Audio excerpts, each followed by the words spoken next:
بسم اللہ الرحمن الرحیم۔ کیا آپ نے کبھی غور کیا ہے کہ آج کا انسان ہر چیز رکھنے کے باوجود بے چین کیوں ہے؟ اس کے پاس گھر بھی ہے، روزگار بھی ہے، رشتے بھی ہیں، مگر دل کا سکون کہیں کھو گیا ہے۔ ہم صبح سے شام تک مصروف رہتے ہیں، کامیابی کے پیچھے دوڑتے ہیں، بہتر زندگی کی خواہش رکھتے ہیں، مگر جب رات کو تنہائی میں بیٹھتے ہیں تو دل کے اندر ایک عجیب سی خالی پن محسوس ہوتی ہے۔ ایسا لگتا ہے جیسے کچھ کمی ہے، مگر سمجھ نہیں آتا کہ وہ کمی آخر ہے کیا۔ آج کا انسان سکون کو ہر جگہ تلاش کر رہا ہے، مگر جس جگہ اصل سکون رکھا گیا ہے وہاں جانا بھول چکا ہے۔ ہم نے سکون کو مال کے ساتھ جوڑ لیا ہے۔ ہم سمجھتے ہیں کہ زیادہ پیسہ آ جائے تو دل مطمئن ہو جائے گا۔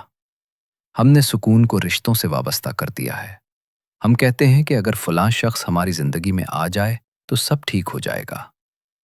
ہم نے سکون کو شہرت، کامیابی اور تعریف کے ساتھ باندھ دیا ہے، مگر حقیقت یہ ہے کہ یہ سب چیزیں وقتی خوشی تو دے سکتی ہیں، مستقل سکون نہیں دے سکتی، کیونکہ جو چیز فانی ہے وہ دل کے اندر ہمیشہ کے لیے ٹھہر نہیں سکتی۔ قرآن مجید ہمیں ایک بہت واضح اور دو ٹوک حقیقت بتاتا ہے۔ اللہ تعالیٰ فرماتا ہے کہ خبردار ہو جاؤ، دلوں کا سکون صرف اللہ کی یاد میں ہے۔ یہ ایک ایسا اعلان ہے جو انسان کی ساری تلاش کو ایک ہی نقطے پر لا کر ختم کر دیتا ہے۔ قرآن یہ نہیں کہتا کہ دلوں کا سکون دولت میں ہے یا دلوں کا سکون لوگوں میں ہے، بلکہ صاف لفظوں میں کہتا ہے کہ اصل سکون اللہ کی یاد میں ہے۔ یہ وہ سکون ہے جو حالات کے بدلنے سے ختم نہیں ہوتا۔ یہ وہ سکون ہے جو آزمائش میں بھی دل کو مضبوط رکھتا ہے۔ یہاں ایک بہت اہم بات سمجھنے کی ہے۔ سکون اور خوشی ایک جیسی چیزیں نہیں ہیں۔ خوشی وقتی ہوتی ہے، کسی کامیابی پر آ جاتی ہے اور کچھ دیر بعد ختم ہو جاتی ہے، لیکن سکون ایک اندرونی کیفیت ہے، ایک ایسا اطمینان جو انسان کے دل میں بس جاتا ہے۔ خوشی حالات سے جڑی ہوتی ہے، مگر سکون اللہ کے ساتھ تعلق سے جڑا ہوتا ہے۔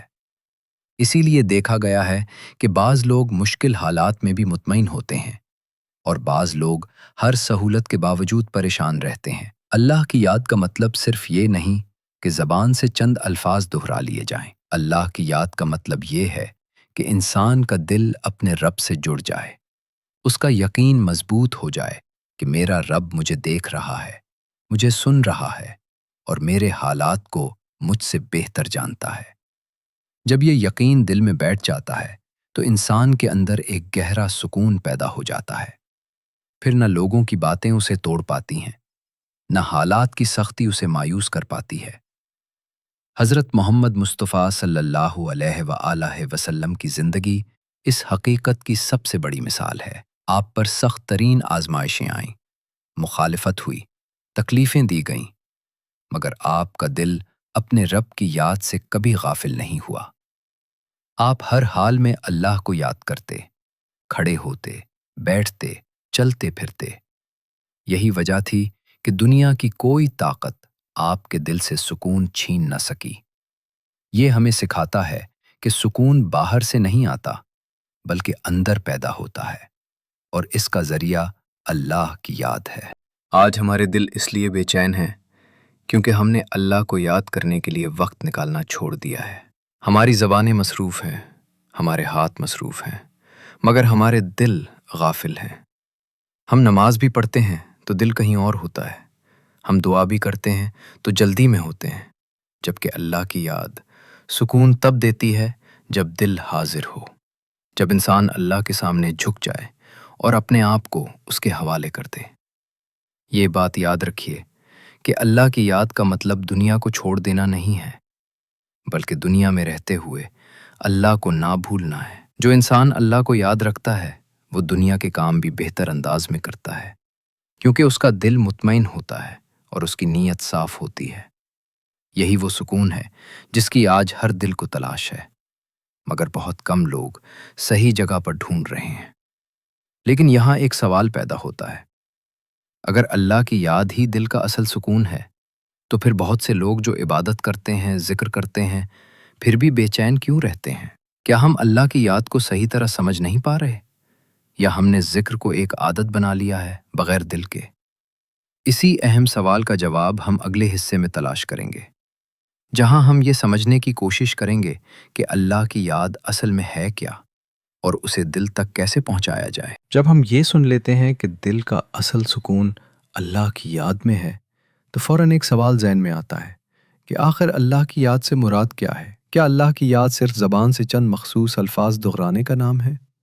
یا یہ اس سے کہیں بڑھ کر ایک ایسی کیفیت ہے جو دل کے اندر پیدا ہوتی ہے؟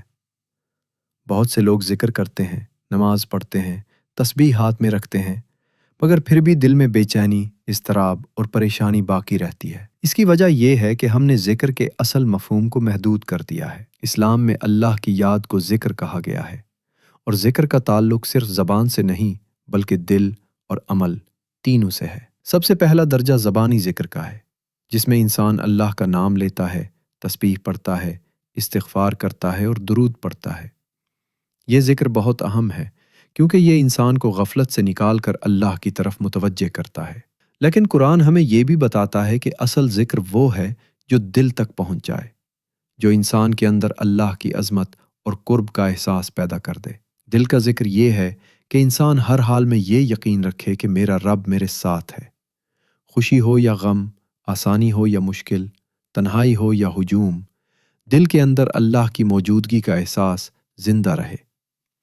جب انسان یہ سمجھ لیتا ہے کہ اللہ اسے دیکھ رہا ہے، اس کی بات سن رہا ہے اور اس کے حال سے واقف ہے، تو وہ بہت سی باتوں سے خود ہی بچ جاتا ہے۔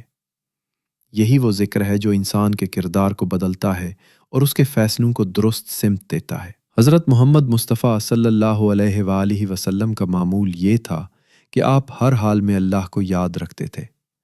آپ کا اٹھنا، بیٹھنا، چلنا، سونا سب اللہ کے ذکر کے ساتھ ہوتا تھا۔ آپ کی زندگی ہمیں یہ سبق دیتی ہے کہ ذکر صرف مخصوص اوقات کا نام نہیں بلکہ پوری زندگی کا طریقہ ہے۔ جب انسان اپنی روزمرہ زندگی کو اللہ کی یاد کے ساتھ جوڑ لیتا ہے تو اس کے دل میں ایک مستقل سکون پیدا ہو جاتا ہے، کیونکہ پھر وہ اپنے معاملات میں اکیلا نہیں رہتا بلکہ اللہ پر بھروسہ کرنے لگتا ہے۔ ذکر کا تیسرا درجہ عملی ذکر ہے۔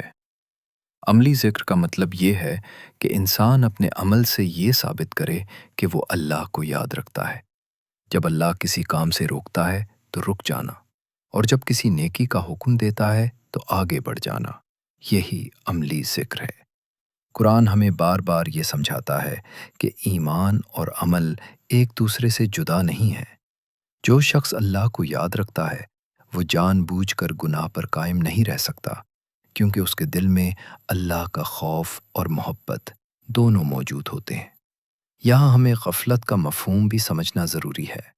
غفلت یہ نہیں کہ انسان دنیا کے کام کرے، بلکہ غفلت یہ ہے کہ انسان دنیا میں اتنا ڈوب جائے کہ اللہ کو بھول جائے۔ ذکر غفلت کا علاج ہے۔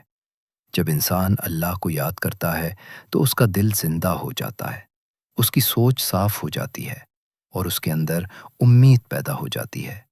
اسی لیے قرآن میں بار بار ذکر کی تلقین کی گئی ہے، کیونکہ اللہ جانتا ہے کہ انسان کا دل جلدی بھٹک جاتا ہے۔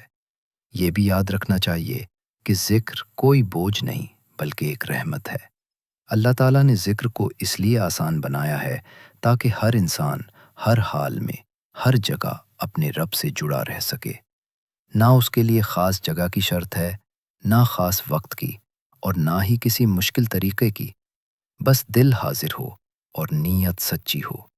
یہی وجہ ہے کہ اللہ کی یاد دل کو سکون دیتی ہے، کیونکہ اس میں دکھاوا نہیں ہوتا، صرف بندے اور اس کے رب کا تعلق ہوتا ہے۔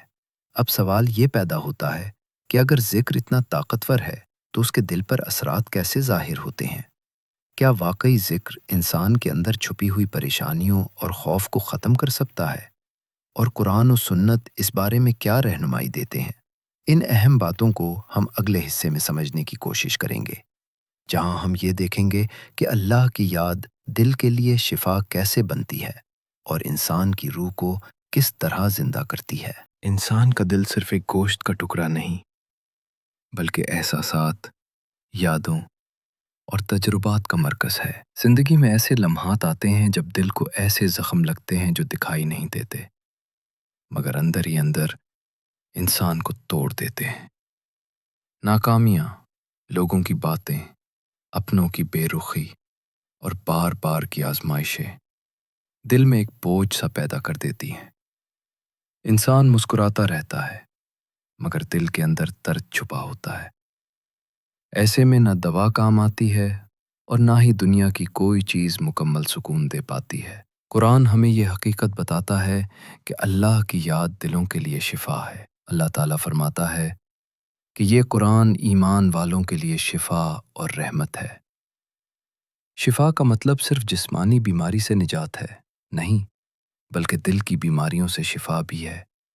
حسد، خوف، مایوسی، بے چینی اور نا امیدی، یہ سب دل کی بیماریاں ہیں اور ان کا علاج اللہ کی یاد میں ہے۔ جب انسان اللہ کو یاد کرتا ہے تو اس کا دل آہستہ آہستہ ہلکا ہونے لگتا ہے، جیسے کسی نے اندر کا بوجھ اتار دیا ہو۔ اللہ کی یاد انسان کو یہ یقین دلاتی ہے کہ وہ اکیلا نہیں ہے۔ جو درد تم محسوس کر رہے ہو وہ تمہارا رب جانتا ہے۔ جو آنسو تم نے چھپ کر بہائے ہیں وہ بھی اللہ کی نگاہ میں ہیں۔ جب یہ احساس دل میں اتر جاتا ہے تو انسان کے اندر ایک عجیب سی تسلی پیدا ہو جاتی ہے۔ پھر غم مکمل طور پر ختم نہ بھی ہو تو اس کا وزن کم ہو جاتا ہے اور انسان اسے برداشت کرنے کے قابل ہو جاتا ہے۔ حضرت محمد مصطفیٰ صلی اللہ علیہ وآلہ وسلم کی زندگی میں ہمیں اس کی عملی مثال ملتی ہے۔ جب بھی آپ پر کوئی پریشانی آتی، آپ نماز کی طرف متوجہ ہوتے۔ آپ فرمایا کرتے تھے کہ ہمیں نماز کے ذریعے راحت عطا کی گئی ہے۔ یہ اس بات کی دلیل ہے کہ اللہ کی یاد انسان کے دل کو سکون دیتی ہے اور اس کی تھکن کو دور کرتی ہے۔ نماز صرف فرض ادا کرنے کا نام نہیں، بلکہ اللہ کے سامنے دل کھول کر کھڑے ہونے کا موقع ہے، جہاں انسان اپنی ساری پریشانیاں اپنے رب کے حوالے کر دیتا ہے۔ اللہ کی یاد خوف کو بھی ختم کرتی ہے۔ بہت سی پریشانیاں دراصل آنے والے کل کے خوف سے پیدا ہوتی ہیں۔ انسان سوچتا ہے کہ اگر یہ ہو گیا تو کیا ہوگا؟ اگر وہ نہ ملا تو کیا ہوگا؟ اگر حالات اور خراب ہو گئے تو کیا ہوگا؟ لیکن جب انسان اللہ کو یاد کرتا ہے تو اسے یہ یقین حاصل ہوتا ہے کہ میرا رب کل کا بھی مالک ہے۔ جو رب آج تک سنبھالتا آیا ہے وہ آگے بھی سنبھال لے گا۔ یہی یقین دل کو مضبوط بناتا ہے اور خوف کو امید میں بدل دیتا ہے۔ ذکر کا ایک اور اثر یہ ہے کہ یہ انسان کو صبر سکھاتا ہے۔ صبر کا مطلب خاموش رہنا یا حالات کو قبول کر لینا نہیں، بلکہ اللہ پر بھروسہ کرتے ہوئے درست راستے پر قائم رہنا ہے۔ جب انسان اللہ کو یاد کرتا ہے تو اسے یہ سمجھ آتی ہے کہ ہر آزمائش کا ایک وقت مقرر ہے اور ہر مشکل کے بعد آسانی ہے۔ یہی سوچ انسان کو ٹوٹنے سے بچاتی ہے اور اسے دوبارہ کھڑا ہونے کی طاقت دیتی ہے۔ یہ بھی حقیقت ہے کہ اللہ کی یاد فوری طور پر تمام مسائل ختم نہیں کرتی، مگر یہ انسان کو مسائل کا سامنا کرنے کے قابل بنا دیتی ہے۔ دل میں ایسی طاقت پیدا ہو جاتی ہے جو پہلے موجود نہیں تھی۔ انسان حالات کے رحم و کرم پر نہیں رہتا، بلکہ اللہ کے سہارے کھڑا ہو جاتا ہے۔ یہی وہ شفا ہے جس کا ذکر قرآن میں کیا گیا ہے، شفا جو دل کو زندہ کر دیتی ہے۔ اب سوال یہ ہے کہ اگر اللہ کی یاد دل کے زخموں کی شفا ہے تو ہم اس یاد کو اپنی روزمرہ زندگی کا حصہ کیسے بنائیں؟ مصروف زندگی میں کام کاج اور ذمہ داریوں کے درمیان اللہ کی یاد کو مستقل کیسے رکھا جائے؟ ان عملی طریقوں پر ہم اگلے حصے میں بات کریں گے، جہاں ہم یہ سیکھیں گے کہ ذکر کو عادت نہیں بلکہ زندگی کیسے بنایا جائے۔ ہم نے یہ جان لیا کہ اللہ کی یاد دل کو سکون دیتی ہے، دل کے زخموں کی شفا بنتی ہے اور خوف و مایوسی کو کم کرتی ہے۔ اب اصل سوال یہ ہے کہ ہم اس یاد کو اپنی روزمرہ زندگی میں عملی طور پر کیسے شامل کریں، کیونکہ اکثر لوگ یہ کہتے ہیں کہ ہم ذکر تو کرنا چاہتے ہیں مگر مصروفیات بہت ہیں، وقت نہیں ملتا، ذہن بکھرا رہتا ہے۔ حقیقت یہ ہے کہ اللہ کی یاد وقت مانگتی نہیں بلکہ نیت مانگتی ہے۔ جب نیت درست ہو تو ذکر خود بخود زندگی کا حصہ بن جاتا ہے۔ سب سے پہلا عملی قدم نماز کی طرف لوٹنا ہے، مگر صرف عادت کے طور پر نہیں بلکہ شعور کے ساتھ۔ نماز اللہ سے ملاقات ہے، ایک ایسا لمحہ جہاں بندہ دنیا سے کٹ کر اپنے رب کے سامنے کھڑا ہوتا ہے۔ جب انسان نماز میں یہ سوچ لے کہ میں اللہ سے بات کر رہا ہوں اور اللہ مجھے سن رہا ہے، تو نماز بوجھ نہیں رہتی بلکہ راحت بن جاتی ہے۔ نماز کے چند منٹ اگر دل کے ساتھ ادا ہو جائیں تو پورا دن بدل سکتا ہے۔ دوسرا اہم عمل قرآن کے ساتھ تعلق ہے۔ قرآن صرف پڑھنے کے لیے نہیں اترا بلکہ سمجھنے اور دل پر اتارنے کے لیے اترا ہے۔ اگر روزانہ چند آیات بھی ترجمے کے ساتھ پڑھ لی جائیں اور ان پر غور کر لیا جائے تو دل میں اللہ کی یاد تازہ ہو جاتی ہے۔ قرآن انسان کو یہ یاد دلاتا ہے کہ زندگی کا مقصد کیا ہے، آزمائشیں کیوں آتی ہیں اور انجام کس کے ہاتھ میں ہے۔ یہی شعور دل کو سکون دیتا ہے۔ تیسرا طریقہ یہ ہے کہ انسان اپنے دن کی شروعات اور اختتام اللہ کے نام سے کرے۔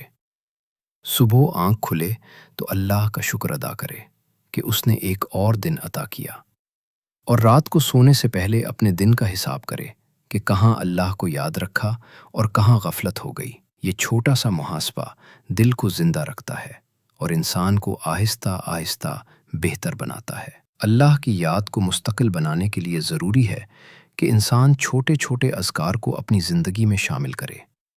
چلتے پھرتے، کام کرتے ہوئے، کسی کام کی شروعات میں اللہ کا نام لینا، کسی مشکل میں اللہ سے مدد مانگنا، یہ سب ذکر ہی کی صورتیں ہیں۔ ذکر کو مخصوص جگہ اور وقت کا محتاج نہ بنائیں بلکہ اسے سانسوں کے ساتھ جوڑ دیں۔ جب ذکر زندگی میں پھیل جاتا ہے تو دل خود بخود مطمئن رہنے لگتا ہے۔ ایک اور اہم بات یہ ہے کہ گناہوں سے بچنے کی کوشش بھی ذکر کا حصہ ہے۔ جب انسان اللہ کو یاد رکھتا ہے تو وہ جان بوجھ کر اس کام کی طرف نہیں جاتا جس سے اللہ ناراض ہو۔ یہ پرہیزگاری دل کو پاک کرتی ہے اور پاک دل میں سکون آسانی سے اتر جاتا ہے۔ اس لیے اگر واقعی سکون چاہیے تو ذکر کے ساتھ ساتھ اپنی عادتوں کا جائزہ بھی لینا ہوگا۔ اللہ کی یاد انسان کو شکر گزار بناتی ہے۔ جب انسان بار بار اللہ کو یاد کرتا ہے تو اسے اپنی زندگی کی نعمتیں نظر آنے لگتی ہیں۔ وہ شکایت کم اور شکر زیادہ کرنے لگتا ہے۔ شکر دل کو وسعت دیتا ہے اور وسعت والا دل ہی سکون کو سنبھال سکتا ہے۔ یہی وجہ ہے کہ شکر اور ذکر ہمیشہ ساتھ ساتھ چلتے ہیں۔ اب آخر میں یہ سمجھنا ضروری ہے کہ اللہ کی یاد کوئی وقتی عمل نہیں بلکہ مسلسل سفر ہے۔ کبھی دل لگے گا، کبھی دل بھٹکے گا، مگر کوشش جاری رکھنی ہے۔ اللہ انسان کی نیت دیکھتا ہے، اور جو بندہ اس کی طرف ایک قدم بڑھتا ہے، اللہ اس کی طرف کئی قدم بڑھتا ہے۔ یہی امید انسان کو ذکر پر قائم رکھتی ہے۔ اب ایک آخری سوال باقی رہ جاتا ہے۔ جب انسان اللہ کی یاد کو اپنی زندگی بنا لیتا ہے تو اس کے دل اور کردار میں کیا مستقل تبدیلیاں آتی ہیں، اور کیا واقعی ایسا انسان دنیا میں بھی مطمئن رہتا ہے؟ ان باتوں کو ہم آخری حصے میں سمجھیں گے، جہاں ہم اللہ کی یاد کے اند اور اس کے ثمرات پر بات کریں گے۔ جب انسان اللہ کی یاد کو اپنی زندگی کا حصہ بنا لیتا ہے تو اس کی زندگی آہستہ آہستہ بدلنے لگتی ہے۔ یہ تبدیلی شور کے ساتھ نہیں آتی، نہ ہی لوگ فوراً اس کا نوٹس لیتے ہیں، مگر اندر ہی اندر ایک مضبوط بنیاد تیار ہو جاتی ہے۔ انسان کے دل میں سکون آ جاتا ہے، اس کی سوچ متوازن ہو جاتی ہے، اور اس کے فیصلوں میں ٹھہراؤ پیدا ہو جاتا ہے۔ یہی میں وہ کیفیت ہے جسے حقیقی کامیابی کہا جا سکتا ہے۔ اللہ کی یاد انسان کے کردار کو سنوارتی ہے۔ جو شخص اپنے رب کو یاد رکھتا ہے وہ زبان، نظر اور عمل تینوں کی حفاظت کرتا ہے۔ وہ جانتا ہے کہ اللہ سب کچھ دیکھ رہا ہے، اس لیے وہ ظلم سے بچتا ہے، جھوٹ سے دور رہتا ہے اور لوگوں کے ساتھ نرمی اختیار کرتا ہے۔ اس کا دل کینہ اور حسد سے پاک ہونے لگتا ہے۔ کیونکہ وہ اپنے معاملات اللہ کے سپرد کر دیتا ہے۔ جب دل صاف ہو جاتا ہے تو سکون خود بخود اس میں جگہ بنا لیتا ہے۔ اللہ کی یاد انسان کو مصیبت میں ٹوٹنے نہیں دیتی۔ مشکلات پھر بھی آتی ہیں، آزمائشیں بھی ہوتی ہیں، مگر فرق یہ ہوتا ہے کہ اب انسان ان حالات کو اللہ کی رضا کے ساتھ قبول کرتا ہے۔ وہ یہ جان لیتا ہے کہ ہر آزمائش کے پیچھے کوئی حکمت ہے اور کوئی تکلیف بے مقصد نہیں۔ یہی یقین انسان کو مایوسی سے بچاتا ہے اور اسے اللہ سے قریب تر کر دیتا ہے۔ حضرت محمد مصطفیٰ صلی اللہ علیہ وآلہ وسلم نے ہمیں یہ سکھایا کہ سب سے بہترین انسان وہ ہے جس کا دل اللہ کی یاد سے زندہ ہو۔ آپ کی زندگی کا ہر لمحہ اللہ کے ذکر سے روشن تھا، اسی لیے آپ کا دل دنیا کے دکھوں سے اوپر اٹھ چکا تھا۔ یہ ہمارے لیے ایک واضح پیغام ہے کہ اگر ہم بھی دل کا سکون چاہتے ہیں تو ہمیں اسی راستے کو اختیار کرنا ہوگا۔ اللہ کی یاد آخرت کی کامیابی کی ضمانت بھی ہے۔ دنیا کی زندگی چند دنوں کی ہے، یہاں کا سکون عارضی ہے، مگر آخرت کا سکون ہمیشہ کا ہے۔ قرآن ہمیں بار بار یاد دلاتا ہے کہ جو لوگ اللہ کو یاد رکھتے ہیں ان کے لیے خوف ہے نہ غم۔ یہ وعدہ اللہ کی طرف سے ہے اور اللہ کا وعدہ کبھی جھوٹا نہیں ہوتا۔ جو دل دنیا میں اللہ کے ساتھ جڑ جاتا ہے وہ آخرت میں بھی کامیاب ہوتا ہے۔ یہاں ایک اہم بات یاد رکھنے کی ہے کہ اللہ کی یاد کوئی ایک عمل نہیں بلکہ مسلسل تعلق کا نام ہے۔ کبھی ذکر زیادہ ہوگا، کبھی کم، کبھی دل حاضر ہوگا، کبھی غفلت ہو جائے گی، مگر اصل کامیابی یہ ہے کہ انسان بار بار اللہ کی طرف لوٹ آئے۔ اللہ بندے کی کمزوریوں کو دیکھ کر دروازے بند نہیں کرتا بلکہ توبہ اور ذکر کے ذریعے قریب آنے کا موقع دیتا ہے۔ آخر میں خود سے یہ سوال پوچھیں کہ ہم سکون کہاں تلاش کر رہے ہیں؟ کیا ہم نے واقعی اس دروازے پر دستک دی ہے جہاں اللہ نے سکون رکھا ہے؟ اگر نہیں تو آج ہی نیت کر لیں کہ ہم اپنے دل کو اللہ کی یاد سے آباد کریں گے، کیونکہ یہی یاد وہ دولت ہے جو نہ چھینی جا سکتی ہے، نہ ختم ہوتی ہے اور نہ ہی کبھی دھوکہ دیتی ہے۔ اللہ سے دعا ہے کہ وہ ہمارے دلوں کو اپنی یاد سے زندہ کر دے، ہمیں دنیا کی بے سکونی سے نکال کر حقیقی سکون عطا فرمائے اور ہماری زندگیوں کو اپنے ذکر کا آئینہ بنا دے۔ آمین۔